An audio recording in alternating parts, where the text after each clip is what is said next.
What's ah? I started this thing. Wonderful child of God, welcome on today's show. Good vibes, soul. This episode is about spreading love to the whole world. Peace, honesty, forgiveness, and not just that, even unity and repentance. Very important virtues in this life. Myself, I'm White 311H. Straight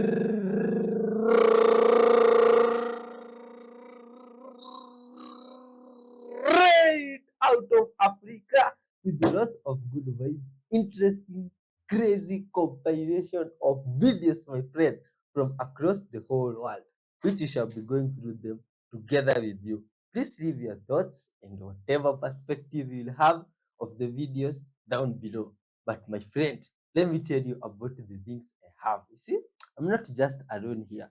First, I have some friends of mine here. They just joined in. I have also something for them. These are the bunnies, my friend. I have bunnies from colored greens. This one will match. The bunnies really love the colored greens. Now, my friend, I also have something else. Something that is the real definition of sweetness. This one can burst your sweet glands, your sweetness glands, your taste glands, my friends, if you have never tasted it. You see, it's called the Annona squamosa plant, which, my friend, produces a good vibes fruit called an apple. Not an ordinary apple, a sugar apple. This one here. Huh? You see, especially like this one, how it is well ripened. Good vibes. So this is full of sweetness. My friend, get this for yourself here. Good vibe sauce. And all these fruits, my friend, if you'd like to know about its benefits, by the way, you can check out like 15 episodes ago. One by one, you might come across it and all how it does to the body. But my friend, I also have another book here. Though it looks old, this one called the Book of Wisdom. It contains information in it, my friend, that can replenish your soul. And if you think it's jokes, hear what it says today. You see? This was some king from old times who had written this about now the ultimate king, maker of all.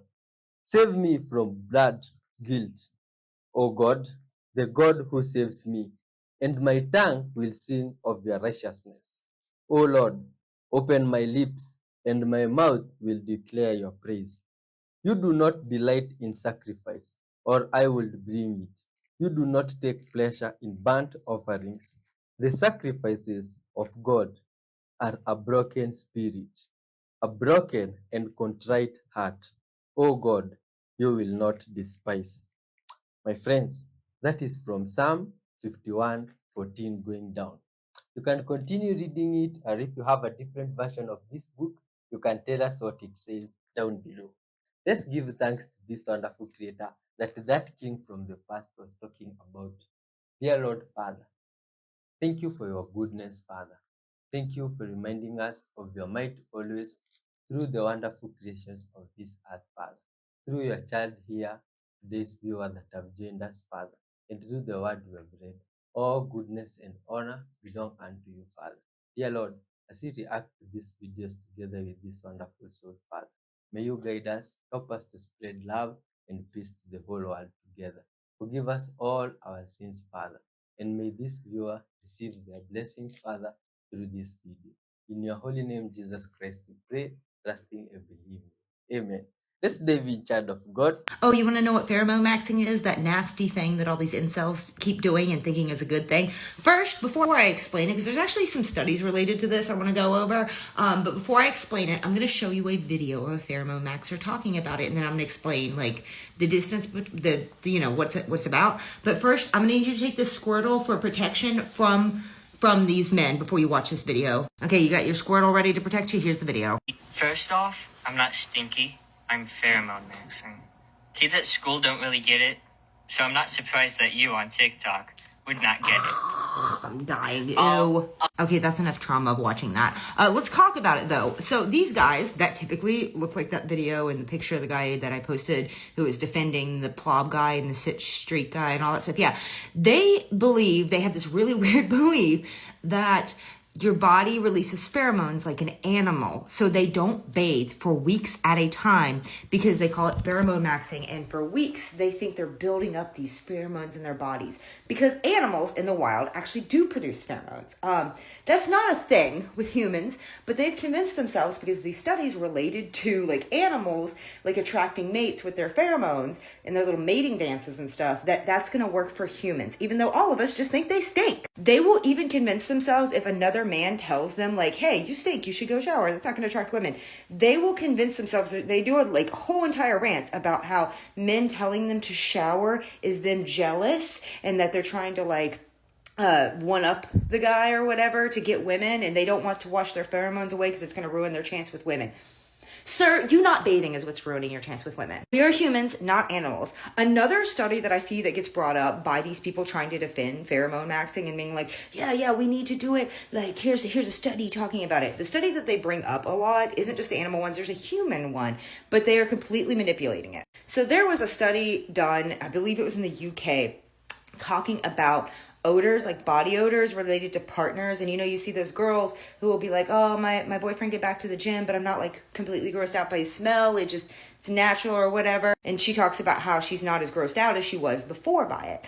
That is because your nose starts basically it gets used to the smell. Just like how these guys who go scent blind they don't smell themselves anymore. Or like if you meet somebody who smokes 10 packs of cigarettes a day and like everybody around them can immediately smell it, but they don't smell cigarettes because they're used to it. They go nose blind. That's what that study was talking about. But these incel pheromone maxers have convinced themselves that study is because, smelling the pheromones makes them attracted. And it's like, no, it doesn't attract these women or anybody for that matter. Them getting used to the smell is just them going nose blind. Once again, make sure you carry a Squirtle around with you or a water gun whenever you're going to be in the vicinity of these people to protect you from the odor. And I say, this is just my personal opinion, we need to make it a law where we can hose down these people. Just like if they come near us, just get the water hose. Psh.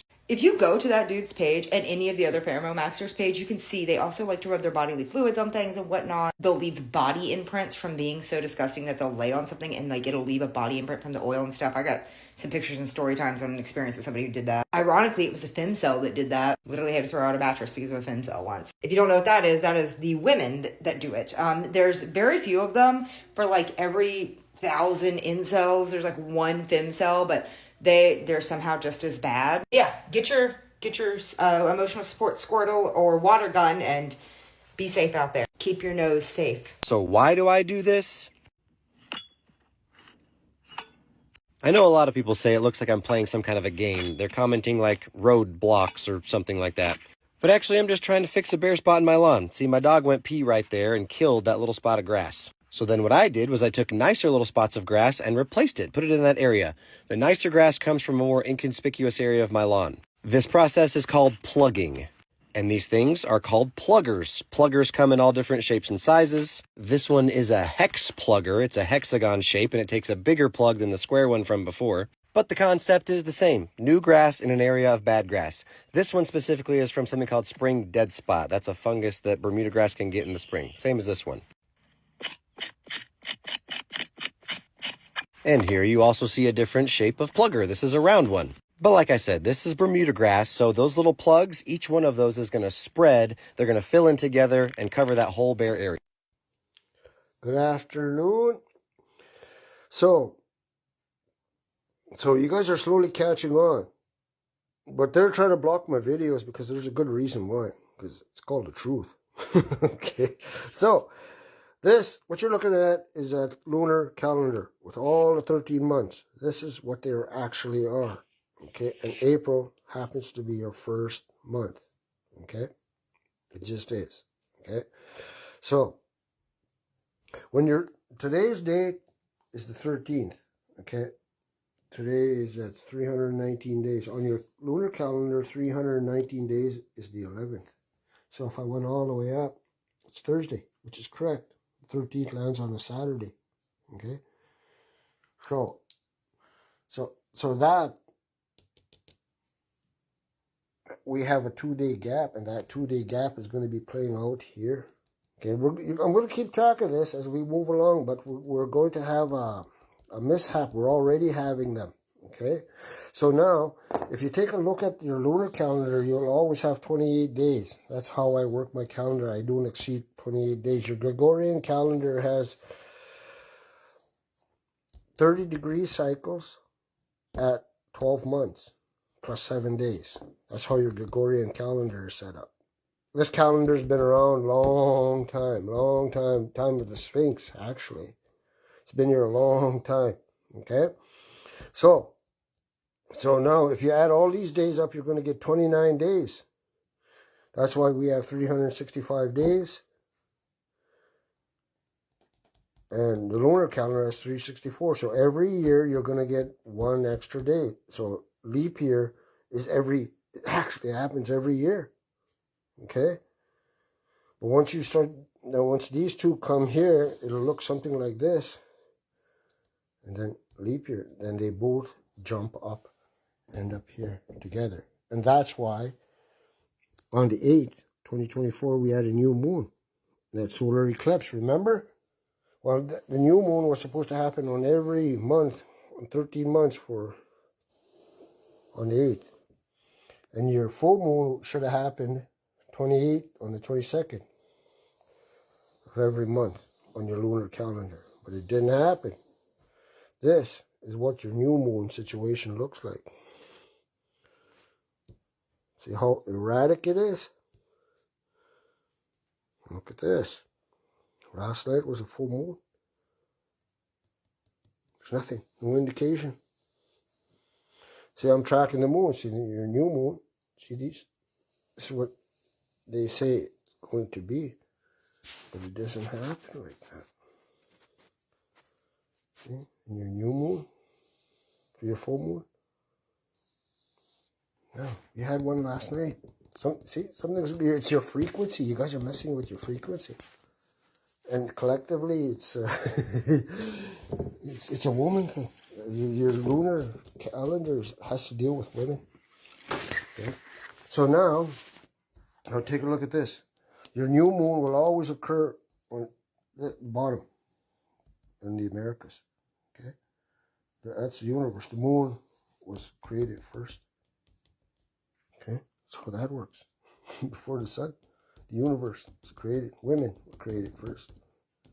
Okay, so now when you have it like that, so you're going to get your new moon is always going to be on this side. Your first quarter, second quarter, that's your full moon. Full moon occurs always over here in your third quarter. Okay? And this is my I'm watching the moon go around over your head in a circle. It doesn't do that. You see, it's a flat screen because it is flat. Earth is flat. It's level, sea level. And they have to put it on two-dimensional format because it is two-dimensional. They're just not putting this into a circle. If you were to put this in a circle, you'll get this. Plain and simple. Plain and simple. Okay? This is what all these ancient cultures, ancient history talk about this. We're on a circle. That's how you're getting time. You need to be on a 360-degree circle to get time. Period. There's no ands, ifs, or buts. If you don't know what you're looking at, it's all the stars in their rightful space on September 21st, and that's your Big Dipper. Or Big Dipper, you mean your Milky Way. Okay? So, yeah. So, and this thing actually works. If you put it out in the sun, face it north, it works. And these are your 12 zodiac signs. You see, I got a Gregorian calendar on this. Okay? And these are your seasons. First quarter, new moon, first quarter, second quarter, third quarter. See? That's your seasons. That's what it's telling you. Okay? There you go. The circle of life, not the ball of life. You're on a circle. Plain and simple. Period. Okay. There's a native elder watching under the dome. You see, it's indigenous people. We knew that too. But if you have indigenous people thinking they're on a ball, well, they're thinking like European Americans. They're the only race that's telling you you're on a ball. Okay. Anyways, I'll let you go here. So we're going to keep track of this. I'm already starting my 2025 calendar. I'll be ready for April 1st, okay? So I'll just leave it here now. I just figured I'd just make another video. I didn't make one for a while, so. But things are going to get intense, so buckle up and wake up. Have yourself a good one. Later. Why is that called a shift key? Let me go look at an older computer. This laptop's from the 90s. Still says shift key. Alright, going older still. Okay, data view 25, 1986, I think. It doesn't say it, but that is most definitely a shift key. Cool thing, when you press the button on this, it makes the little light so you know that the button's working. Alright, going older. Okay, Commodore 64, 1982. Judging by that serial number, I think it's actually 83. Anyway, still has a shift button and shift lock. But if you look, caps lock is called shift lock on this Commodore. We're getting closer, getting to the end here. Alder typewriter. 1951 or so. Sorry, some of these keys are stuck down. It's old and haven't gotten this one fixed yet. But look. Let me take the cover off and I'm going to show you something really cool. This is the shift key. Shift means literally shift the letter set carriage downwards. Zoom in here. You have one set of lowercase and one set of uppercase. And that is what shift means. The more you know. Root fire has started. Y'all was right. This has been going all night long. The ground is completely warm, up to about 10 to 15 feet in certain areas away from the stump. I have just called the fire department. They're gonna come out and check it out, see what I got going on. I might possibly be in some trouble. But y'all was correct. Root fire. So root fires can go up to 100 feet. Could possibly burn down multiple houses in the neighborhood. So we're gonna see how much trouble I'm in. I'll keep y'all updated. But there's nothing in here and it's been burning all night long. So I guess I can get the water hose in here and see what I can do. But they said the water hose is not gonna do anything. So we're gonna see. Look, ground completely warm all the way over here. Coming all the way this way. All right, y'all, bye. I'm gonna start talking because if I don't start talking, I'm gonna go crazy because I'm alone in this house. You know what? Today my boyfriend broke up with me. And you know what I did? I just looked at him. I said, okay, if that's your decision, I respect that. And you know what I did? I got up, went to Walmart, bought a suitcase, came back, packed my things, looked at him. I said, I'm gonna go buy a car. Look on this man's face. He was shocked. He didn't expect this. I'm like, I'm gonna go buy a car. 3 hours later, I come back. He wasn't there. I packed all my things up into this car. And he got back as soon as I was done packing. He walked in that house. I know he saw the car. I saw him from when we saw that car. The look on his face. Honestly, I was surprised. He looked upset. And I looked at him, I said, I'm done packing. And he goes, okay. And I said, okay, bye. And I walked out.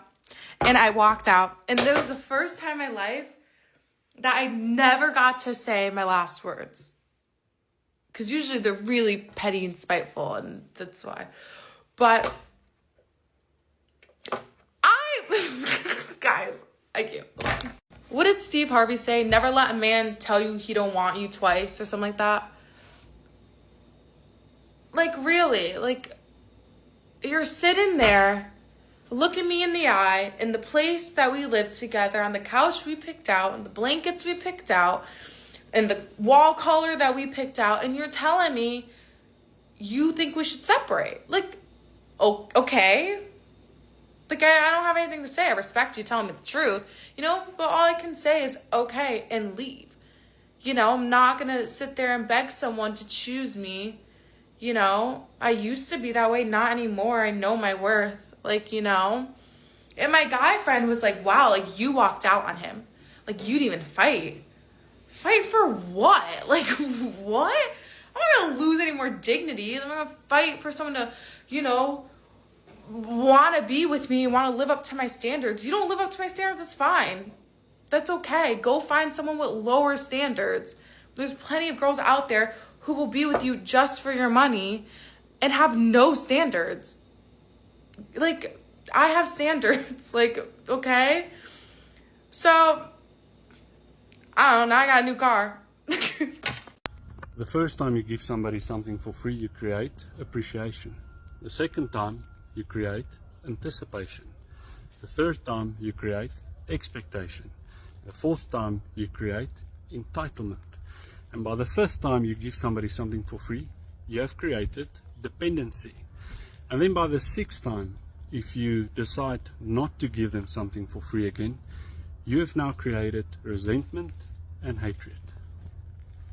Most Freemasons have no idea what they're really a part of. The lower degrees, 1 through 3, they're given surface level teachings, morality, brotherhood, self-improvement, but the real knowledge is reserved for the higher degrees, and much of this knowledge has been inverted. The checkerboard floor, in ancient wisdom it symbolized balance, light and dark working together, but now it's a game board with those in power controlling both sides. The all-seeing eye, once a symbol of divine sight, awareness beyond the material. Now it's stamped on currency, government buildings, twisted into a symbol of surveillance and control. The hidden hand symbol that they use, it used to represent the hidden path, hidden knowledge meant for self-mastery. Now it's the mark of hidden rulers, those who shape reality behind the curtain. Most Masons will never see this. They think they're a part of something noble. But at the highest levels, it's not about enlightenment, it's about power. But the big takeaway here is symbols are not inherently good or bad. They are neutral tools of creation. What matters is how they are used. You can wield them for truth, expansion, and wisdom, or twist them and invert them for deception and control. The real power lies in the hands who understand this knowledge. Oh, I got their ass now. And this time, I really got them. Indigenous people, tune in. You're gonna like this one. This one gonna get ugly. Real ugly. Because we about to go down to the root. So this is supposed to be William the Conqueror. All you historians, you know, Yale, Princeton, everybody at the universities that you guys are teaching great history and charging people tuition for it, pay attention. Look, even these people right here, pay attention. Even these people right here, pay attention. Look at this. William the Conqueror, sometimes called William the Bastard, was the first Norman king of England, reigning from 1066 until his death. Keep that number in your head. Keep that number in your head. Keep this face in your head. Now I'm about to show you a video and bust this wide open. In Germany and France and Britain, we find that the signs and symbols of stars and stripes originate from foundational black cultures. Now, these... Stop it. Just quit. This is insane. I'm loving it. This is the blueprint for the flag of the USA. Come on. And these are hundreds and hundreds of years old, way before it comes into fruition into America. My question is, who were the Normans at 1066? On to the next slide, please. And here are the Normans. Oh, Have they ever told you they were black? oh, stop it now. You know I ain't got no hair to fall out. Look, Oh, what? I have Stop 1,000 of these images. Lewis, Gaspard, Oh, this is insane. Henri, Joseph, Maurice. These are the Normans. You see where his head is? I mean, let's not even get into the semiotics of that shield. It's text in itself of conceptual thinking, but the Normans were black. Warner surname was introduced into England by the Normans. How did the Normans form? The Normans were descendants of Viking raiders who came from Norway, Denmark, and Sweden. Remember, they were black. What did the Normans do? They founded the duchies of Normandy. Remember, they were black. They sent expeditions to conquer and what? Italy? Sicily? In 1066, William the Conqueror led the Normans. What were the Norman surnames? Look on the bottom. Warren. Remember who gave him that surname? The Normans. Their castles. Didn't I tell you who made the castles? They were black. You just learned that. Who does the British royal family descend from? The Normans. Proud to be descended from William the Conqueror. William the Conqueror ties the royal family to their Norman roots. Pause. Pause.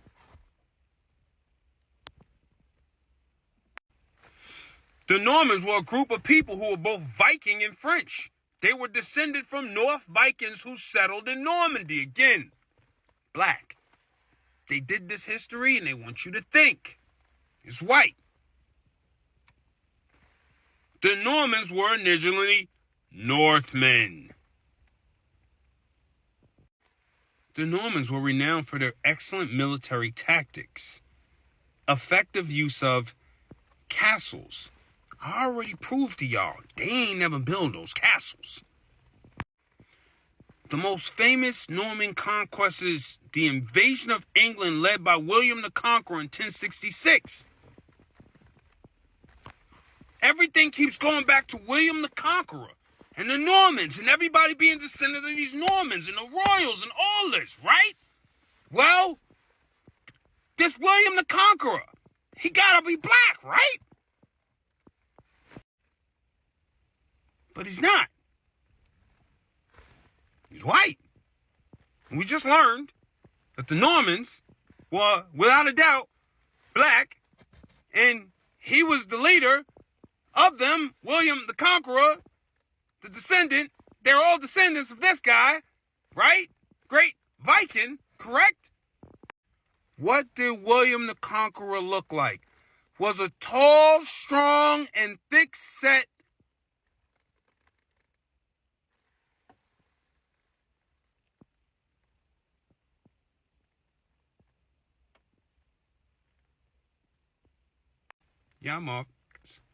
y'all some scoundrels.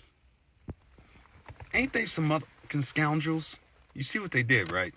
So we know the Normans are black. So now we know, ain't no royal family. You ain't descendants of us. What? They're not descendants. Y'all came along and killed them off. You killed off the descendants of the Normans, of William, the dark-skinned conqueror.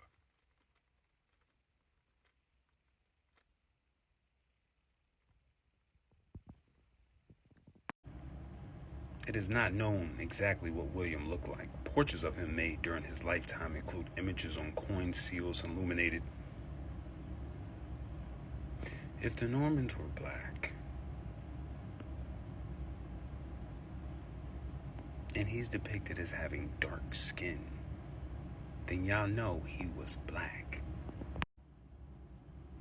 He had dark skin. So like I said before with this bullshit story, and this is for entertainment purposes, educational purposes. They lied, whitewashed this.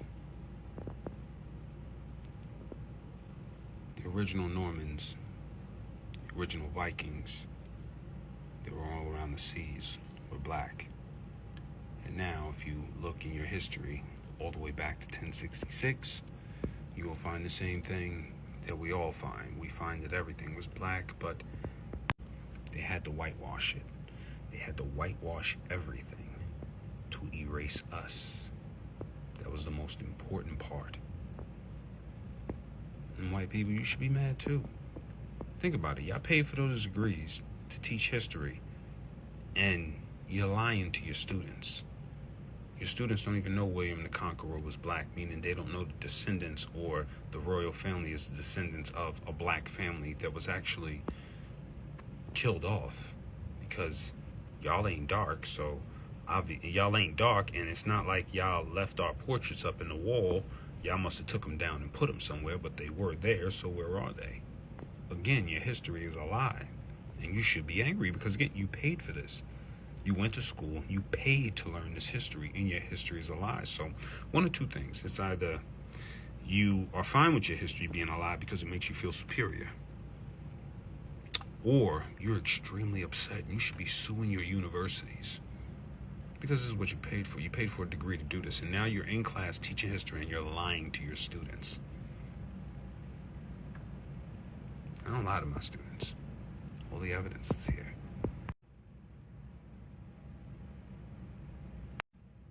So what the fuck is this?